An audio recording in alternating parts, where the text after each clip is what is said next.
How do you change a negative mindset? Lately, I've been feeling very pessimistic in my life and I don't know how to change that. I looked it up and the answers were unhelpful.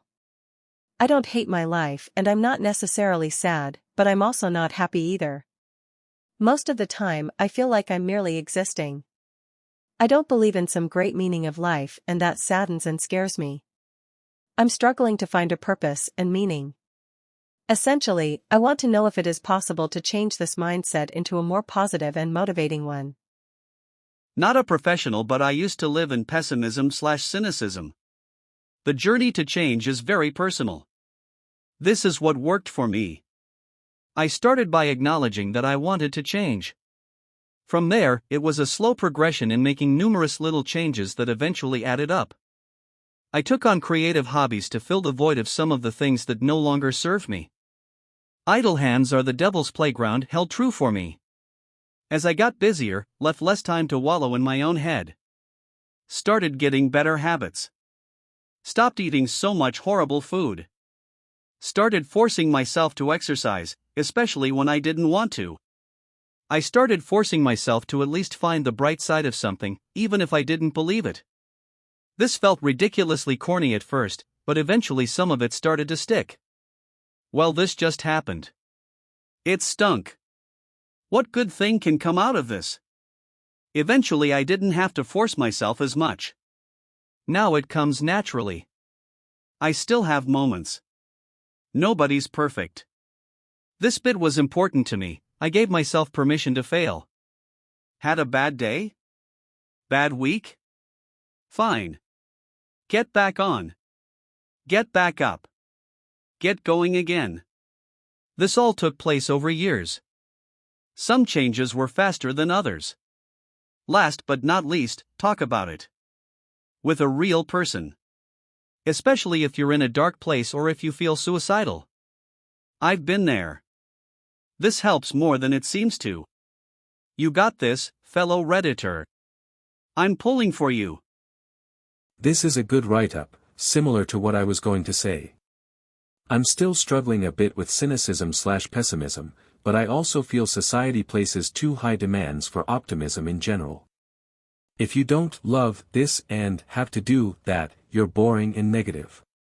Still, pessimism doesn't do much good, so reducing it is healthy.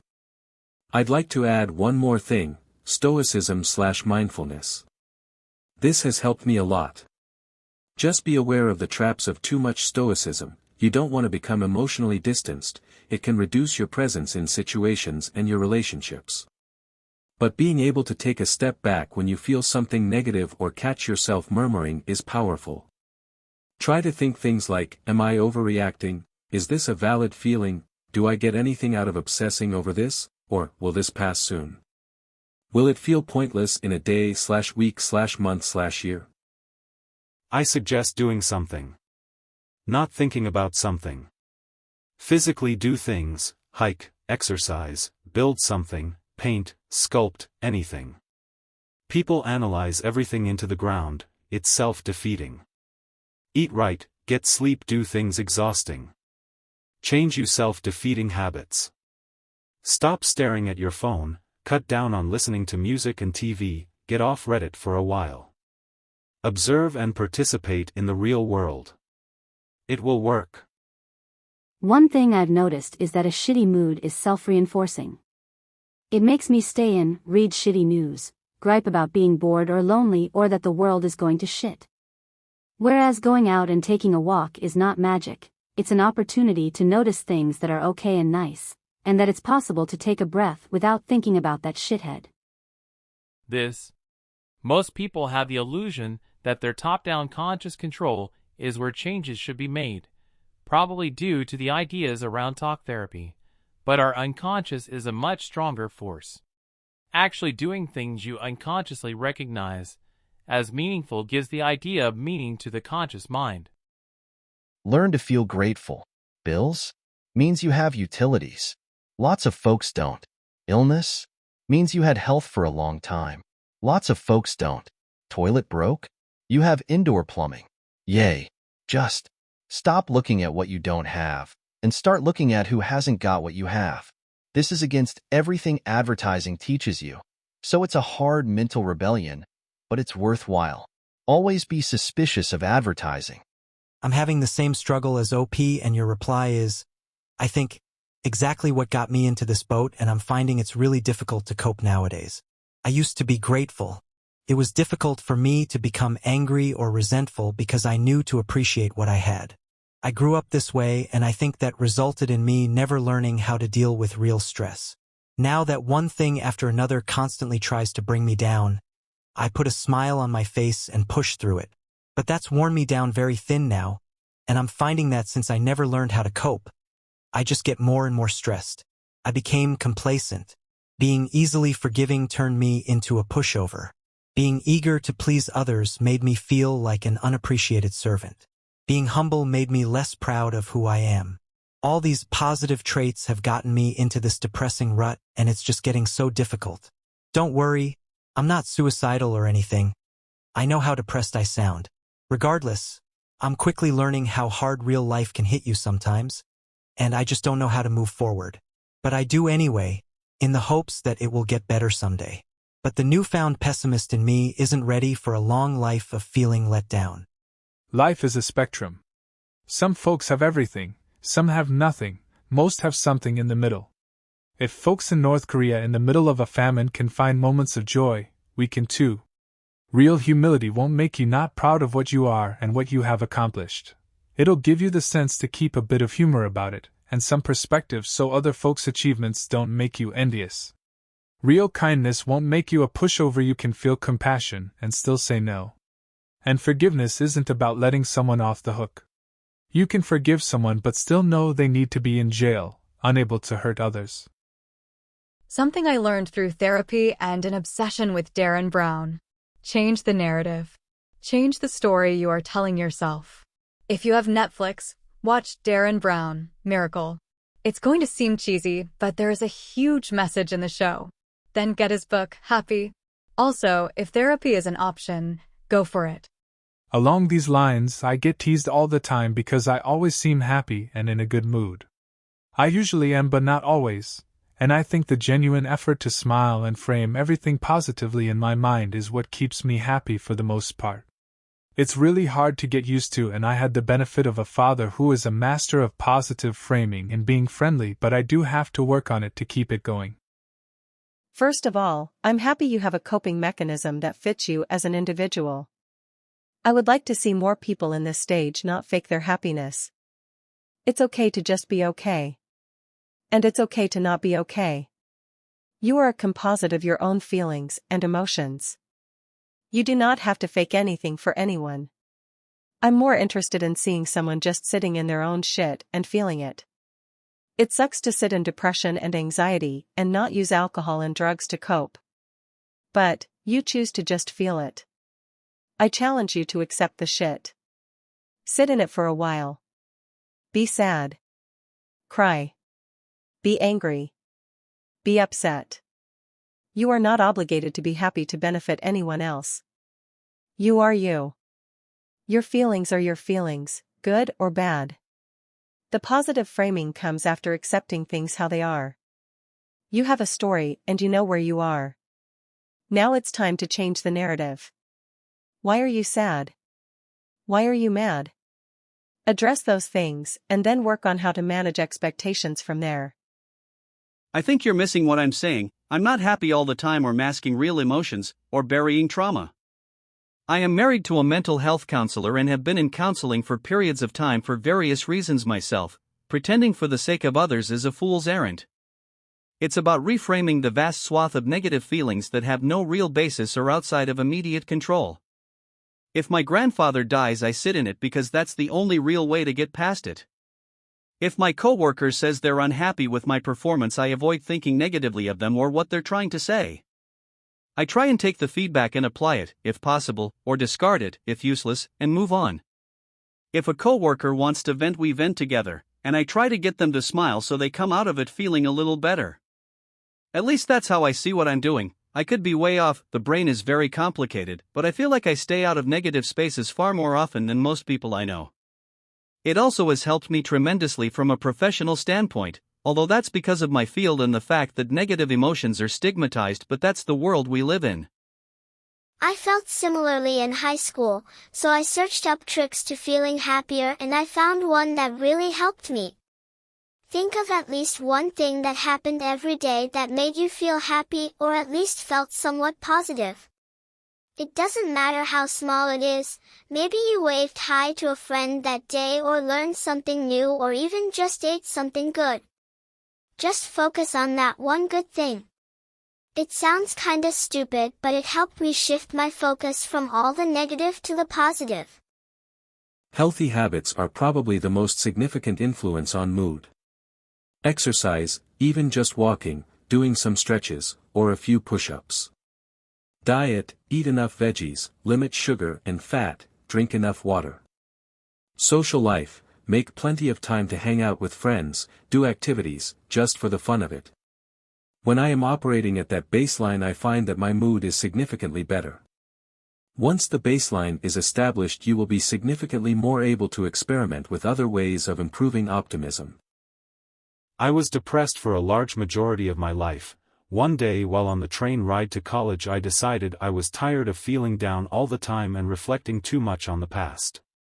What I did probably won't work for everyone, but I just pretended to be confident and happy all the time. I forced it and would try to be more outgoing, be more social, etc. Fast forward a few months and I didn't have to pretend anymore. Just one day something in me clicked and I felt happy. I'd give it a try. I think being more social though is definitely a part of it. Actively seek out the things you're thankful for, and write one or two down every day. There's something about the connection between thought and expression, speech or writing, that is important. Look for areas of service, like helping out at a homeless shelter or helping to walk the dogs at the pound. Assisting the less fortunate releases positive mindset chemicals in your system. Choose an outside activity, and leave any electronics behind. Do this daily as well. Eat healthy, mostly fruits, veggies and whole grain foods, avoiding caffeine which can buzz you, but drop you, too. There's a lot of solid advice here that follows the theme of be your best self. It may help to reframe how you perceive those around you, allowing you to also see that people are usually trying their best. Many times, we may see others' actions as inappropriate, insufficient, or otherwise the wrong thing. But when you see a way where someone is trying their best, given their present situation, it can vastly change your own outlook. An example, it can be stressful and exhausting to get through heavy traffic. Often, it's easy to judge others harshly for slowing you down, following too closely, and behaving in ways you disapprove of, even if, sometimes, you do some of these things too. But what if you reframe these little moments around you? They too want to get home soon, eat, use the restroom, and spend valuable time with someone. Why make it worse on yourself by seeing someone else negatively? Live in the now. Don't let negative thoughts or emotions creep into what is happening. I'll tell you straight what's going on with you. Your ego is pulling you into past situations to retain control over your entire being, dude. Your ego can't know the future. No one does. Whenever you think, your ego is tying what is happening now with some sort of negative past experience or memory. Don't believe me? Go for a walk and watch yourself catch all sorts of negative past memories. And then look around you. Everything is happening for the first time. Your ego is jealous. It can't control what is happening. That's root cause of it. What to do? First, when negative thoughts pass through, let them pass on by. Don't bring them into what is happening now. Accept what is happening for what it is. Life is a beautiful, positive thing. It is a gift to be experiencing everything with others around you. Next, start tying positive thoughts into otherwise negative feelings. Burn the toast? Kind of looks like Jesus toast. Make an Instagram account dedicated to burnt toast. Could be famous. Don't have a job? Would be a lot of fun trying interviews at the craziest places. Make a blog about being stupid and goofy in interviews. Don't like something about your body? That's so negative, right? No way. It's a chance to do something really positive. My ass is so fat.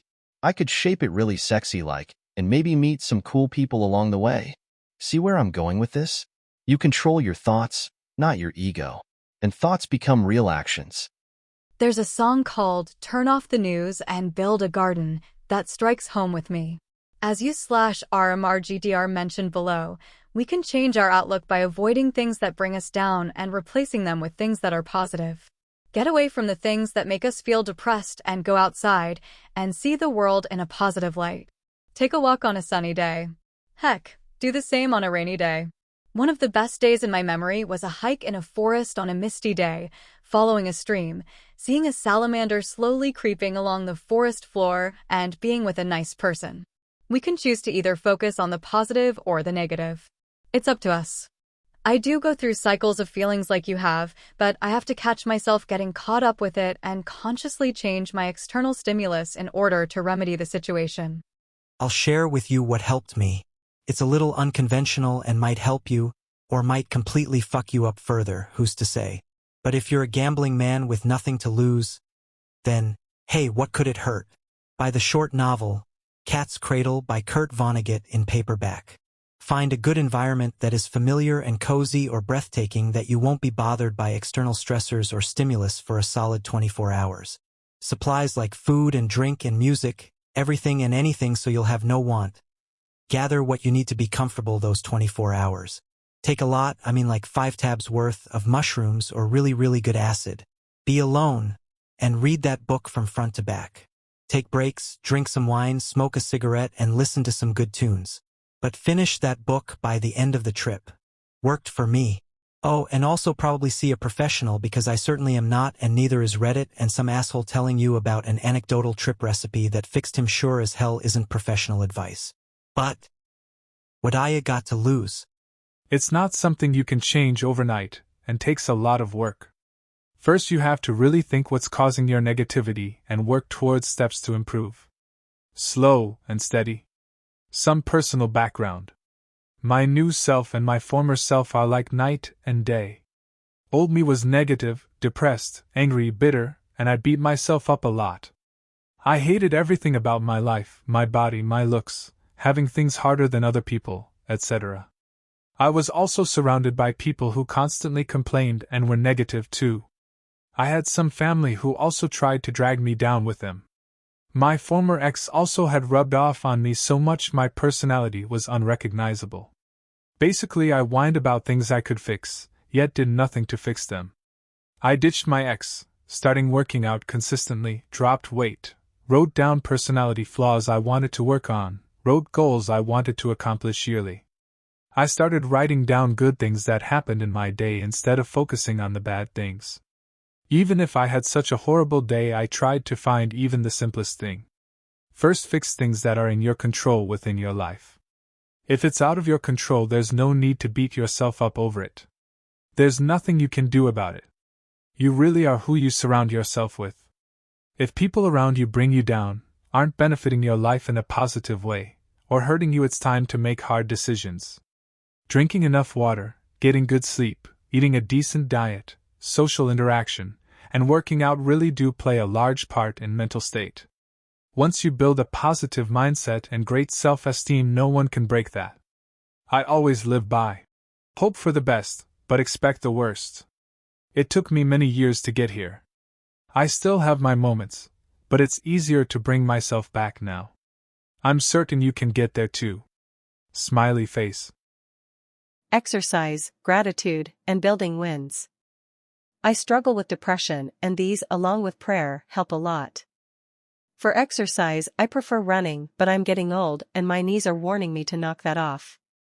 I also do bodyweight workouts. I follow along to Mark Lawrence YAYOB program, and sometimes kettlebell swings, SNS.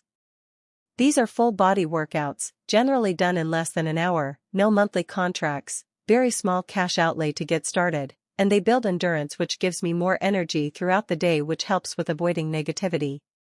For gratitude, I make everyone list at least 2 things they are grateful for during evening prayers when I put my kid to sleep. Sometimes it's really hard to come up with anything because it's so dark in my mind, but I look around and find something. There's always something with being grateful for. Building wins starts small. I got out of bed. I brushed my teeth. I took a shower. I got dressed. I got to work. On time. Etc. The point is to catch yourself doing things right that you usually don't notice. As the day progresses, you'll see that you're more capable and effective than you thought, and your attitude will improve. Something else is neuro-linguistic programming. Tony Robbins talks about it. I don't know if it's any good, but I try to monitor my thoughts and replace negative thoughts with more positive ideas. Literally training my brain to think a certain way. I know it's not an answer as much as a question, but what else are you expecting? It sounds like you've come across some hard truths about life. It is empty and has no meaning. But do not despair at that. You have all of human existence as a reference point. We've been dealing with this for eons, and most of the big answers are not as satisfying as acknowledging the meaninglessness and emptiness and recognizing that doesn't change anything. In Zen, the kind of awareness you've come to is the whole point of the thing. The great thing that connects everything on this earth is its inherent emptiness. Meditate on that. The alternative, spiritually speaking, is to find that meaning, and I think some deep study of the holy texts can sometimes provide a sense of orientation. I mean, Jesus' basic thing was, life sucks, the good things are all beyond this world, but this doesn't mean you have to treat yourself and others like shit in anticipation that someday things will be better. They won't. You just have to be good regardless, and you'll have relief when you die. Sounds dire, but I take great solace in knowing that. Congratulations. You have asked for help. That's awesome, and I really cannot put into words the strength it takes to realize something just ain't clicking right upstairs, man. I suffer from mental health disorders. I started like you asking the questions. I urge you to read these very interesting books. Yes, they are self-help books. However, did you know that a person involved in self-help books has an 80% greater chance of not relapsing? I didn't. Hope you read them. This should be a class in school. Cognitive Behavioral Therapy by Seth J. Gillihan, Ph.D. Mental Fitness by Bryce Lefevre, Ph.D. Ask me questions if you got them.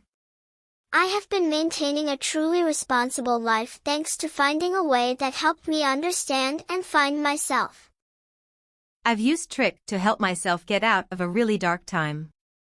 I would slash and still do try to find at least one good thing to come out of that problem, and I found over time it's helped me slowly become somewhat happier, but less stressed. But I also said to myself I want to change this and be happier, so I got back to doing things that made me happy, i.e. I got back into rugby, swim, dance, drawing and painting, and I slowly saw a change because those things made me happy and I stopped them because I was depressed. I think the hardest thing to learn is that life isn't supposed to be happy and positive all the time. Existing in a flow of ups and downs and middles is realistically as much as we can expect. It is counterintuitive, but once you don't expect any particular thing out of life, then everything you get is exactly what you need and want simply because it is what happened. The negative things that happen will always pass. But the positive things that happen will also always pass.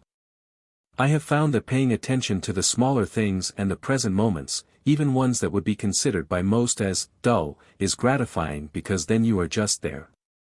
Nothing really exists except for what is happening right now. Right now can either be full of worry about the past and the future, or it can just be observation about exactly where you are, or just an observation of your own breathing. Really, it is amazing that we are here and experiencing this basic boring existence. Day to day everything is here instead of being nothing at all. You don't really. I've delved deep into this topic in the past due to my own depression, took an interest in various forms of possible therapies, the psychology behind our perception and emotions, etc. Reading the other replies here seems to confirm what I've concluded in the past. Changing a negative mindset simply means you live in willful ignorance. You put a positive spin on things, but this does not make the world or life any better. It's simply a different viewpoint on the same mess. Whether it's about gratefulness or optimism. It's simply putting a different thought pattern onto it. It does not address the root issue. Yes, it might be helpful and make you happier to do such things. But that does not change reality. The world isn't a happy paradise and it won't be any time soon. It comes down to making the choice of forcing yourself into willful ignorance, trying to think within more positive thought patterns, putting a positive spin on things, etc., or you choose to not conform to this pattern, continuing to see things as they or possible as worse than they are. It is a choice of choosing optimism versus realism, and versus pessimism by extension. My theory: we become the stories that we tell ourselves over and over. My solution: gratitude training. Every day before you eat dinner, think about 1 or 2 good things that happened during the day. Also, attempt to reframe bad situations in a way that isn't defeating. The goal is to gain traction and eventually lost the sense of mental weight about everything. Like anything, this takes time. Meditate helps you stay mindful and focused. Lots of studies back this. Movement: find something that your body likes to do. Sitting is hella bad for your body, slows digestion and shortens your DNA telomeres, artificially increasing your cellular aging. One of the best proactive ways to retain gray matter in your brain, other than abstaining from alcohol and other substances, is to move. Learning to juggle has shown to increase gray matter in the brain. Last, being happy is abnormal. Happiness is a fleeting state, not sustainable in the long term. Happiness is what happens as a side effect, when you are doing other things.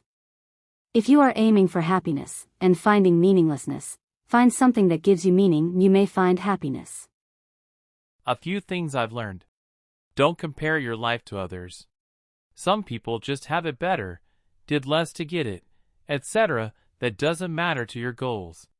Follow your interests, not money. Obviously you need to eat and pay rent, but build a career that will bring you joy.